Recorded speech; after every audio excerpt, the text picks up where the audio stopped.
And off goes Prio. Prio goes off, and that might bring out the safety car. I know what I need to do, but I'll do it in a sporting way. I won't be unsporting. I will just be very hard to pass, but I won't intentionally ever drive anyone off the road. That's not my style. I know that there's other drivers around that don't seem to mind doing that, but that's not the way I work. The dark horse can rise. We are fighting. What he did was a professional foul. Guys, calm down.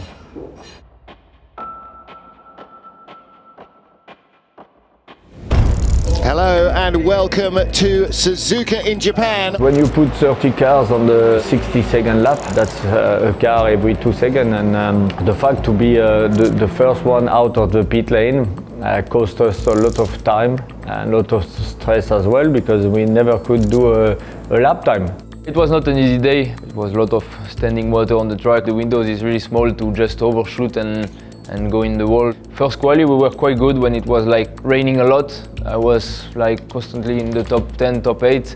And then at the end of the session it's starting to dry up a little bit, and I didn't react quick enough to adapt the car to this drying condition, and I almost didn't improve my lap time. The problem was very wet, a little bit wet or medium wet. I had a very good car on the very wet. With the stress of the day, the schedule was very tight. The track lap is very tight. On this lap, I arrived on the last sector. I had a car trying to overtake me on the right. It was 2-3 cars on the front, but the view was very bad. And then I braked just too late because I couldn't see the corner. I looked up.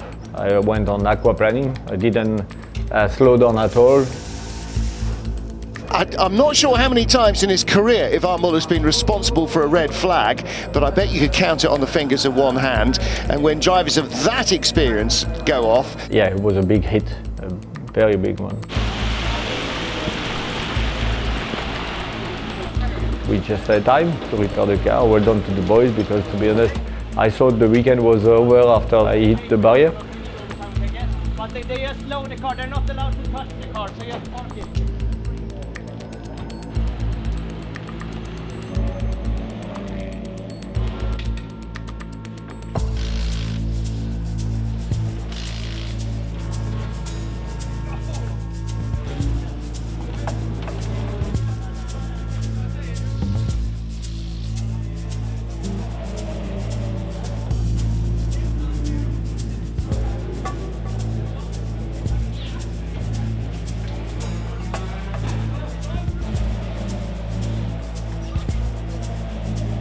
That was a nightmare. Andy showed that he had the pace all the time, and I found it a little bit too late what he was doing, because he was doing a good job. So I would say for me then, okay, stable. We done the whole day in wet. Now it's dry again. That will mix it up. So if I have, 2 good days now, I'm still really close to the big points.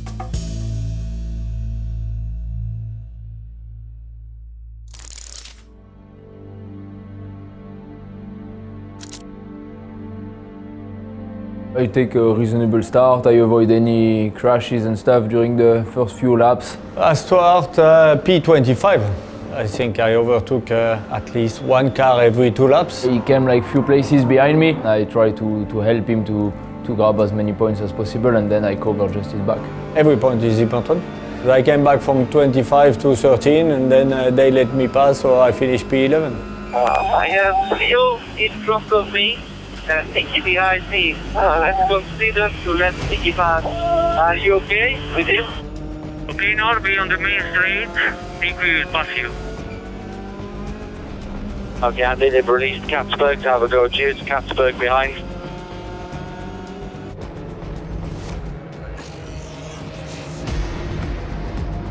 And off goes Prio. Prio goes off, and that might bring out the safety car. I'm sorry, but I cannot anticipate the driver going 50 meters, maybe more even earlier than normal on brakes. And he's a nice guy, but shame for him, but I can't do anything about it. What he did was a professional foul. To swap positions, then to hit me the next lap and then swap back the next lap. I mean, that shows you what his intention is. Disappointing behaviour, that's what I would say, very disappointing. This kind of behaviour needs to stop.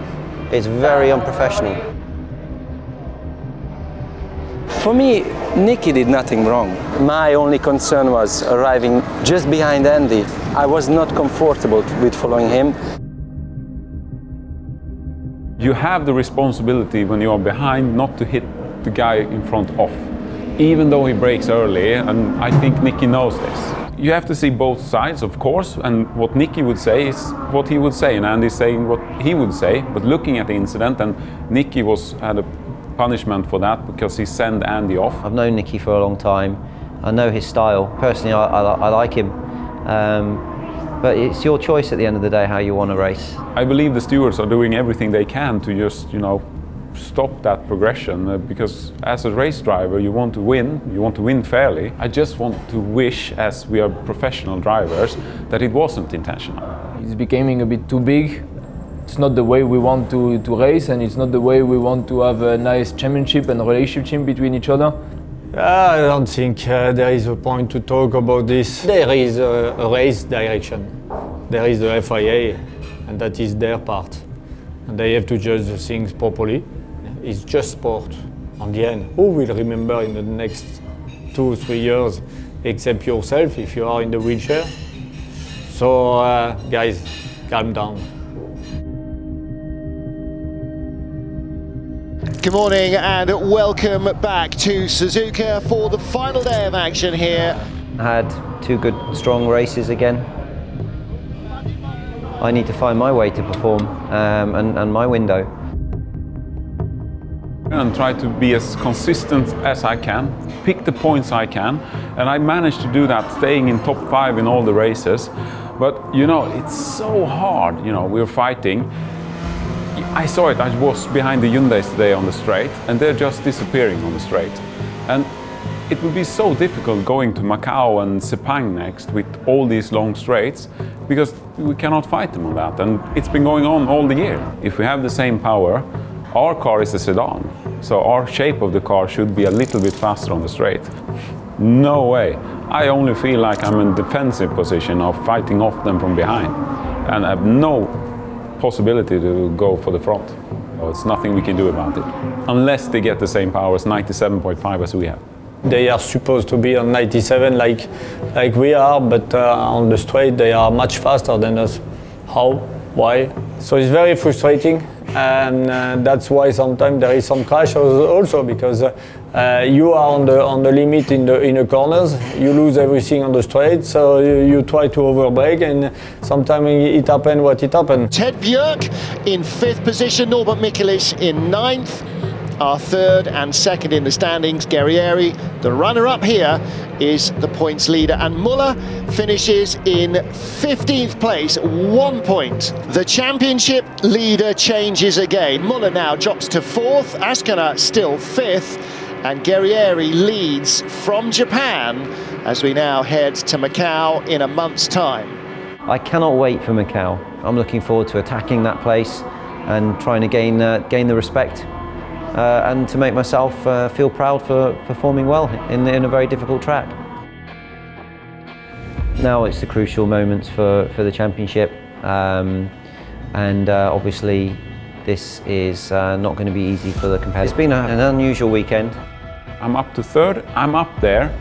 Every championship is important for Lynk Co. Yeah, that's gonna be a tough fight till the end of the season. Every point is important. The pressure will go up more and more. Macau is one of the biggest challenges of the world. We should be, almost a little faster than the Hyundai because of the same power, and we are clearly not. Macau, you have to respect it. So many things can happen, and you don't want to crack under pressure. You never go to Macau with confidence. So let's see if I can take that to my advantage this time. Just keep pushing them until the end, until they crack.